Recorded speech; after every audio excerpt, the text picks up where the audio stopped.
दोनों देशों के डेलीगेट्स, मीडिया के सभी साथी, नमस्कार। कालिम मेरा। सबसे पहले मैं भव्य स्वागत और आतिथ्य सत्कार के लिए राष्ट्रपति जी का हृदय से धन्यवाद करता हूं।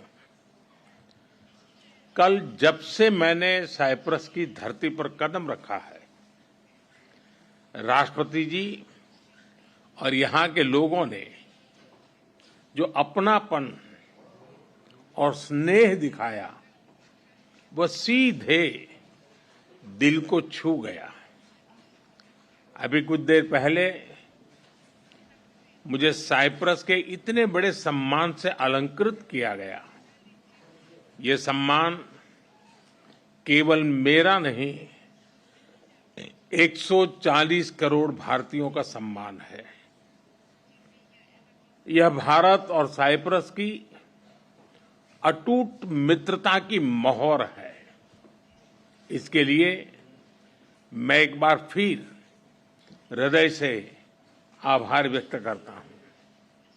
फ्रेंड्स, साइप्रस के साथ हम अपने संबंधों को बहुत महत्व देते हैं। लोकतंत्र और रूल ऑफ लॉ जैसे मूल्यों में साझा विश्वास हमारी साझेदारी के मजबूत आधार है। भारत और साइप्रस की मित्रता न परिस्थितियों से बनी है और न ही सीमाओं से बंधी है। ये समय की कसौटी पर बार बार परखी गई है और समय के हर दौर में हमने सहयोग, सम्मान और समर्थन, इस भावनाओं को जीवंत रखा है। हम एक दूसरे की संप्रभुता और क्षेत्रीय अखंडता का सम्मान करते हैं। फ्रेंड्स, 2 दशक से भी लंबे अंतराल के बाद किसी भारतीय प्रधानमंत्री की साइप्रस यात्रा हो रही है और ये आपसी संबंधों में एक नया अध्याय लिखने का एक स्वर्णिम अवसर है। आज राष्ट्रपति जी और मैंने द्विपक्षीय संबंधों के सभी पहलुओं पर व्यापक चर्चा की। साइप्रस के विजन 2035 और विकसित भारत 2047 के विजन के कई पहलुओं में समानता है। इसलिए हम साथ मिलकर भविष्य को आकार देंगे। अपनी साझेदारी को स्ट्रैटेजिक दिशा देने के लिए हम अगले 5 वर्षों के लिए एक ठोस रोडमैप बनाएंगे।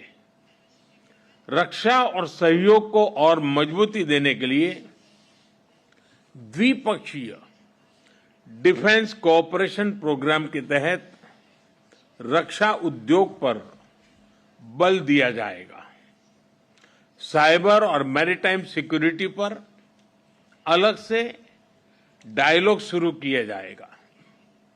क्रॉस बॉर्डर टेररिज्म के विरुद्ध भारत की लड़ाई में साइप्रस के सतत समर्थन के लिए हम बहुत बहुत आभारी हैं। आतंकवाद, ड्रग्स और आर्म्स की तस्करी की रोकथाम के लिए हमारी एजेंसीज के बीच रियल टाइम इंफॉर्मेशन एक्सचेंज का मैकेनिज्म तैयार किया जाएगा। हम दोनों सहमत हैं कि हमारे आपसी व्यापार और निवेश में बहुत पोटेंशियल है। कल राष्ट्रपति जी के साथ मैंने दोनों देशों के आर्थिक संबंधों को लेकर बिजनेस जगत में एक उत्साह और सिनर्जी को महसूस किया।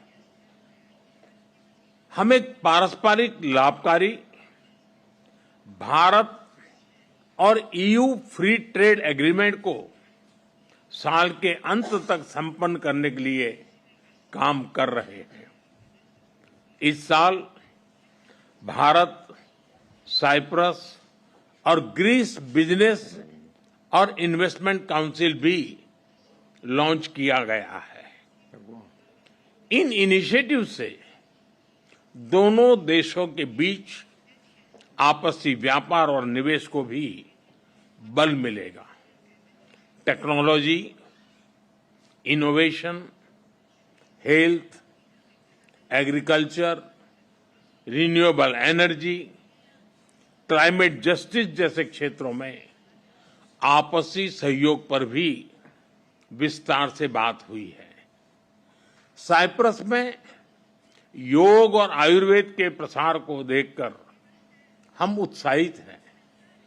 भारतीय टूरिस्ट के लिए भी साइप्रस एक पसंदीदा डेस्टिनेशन है।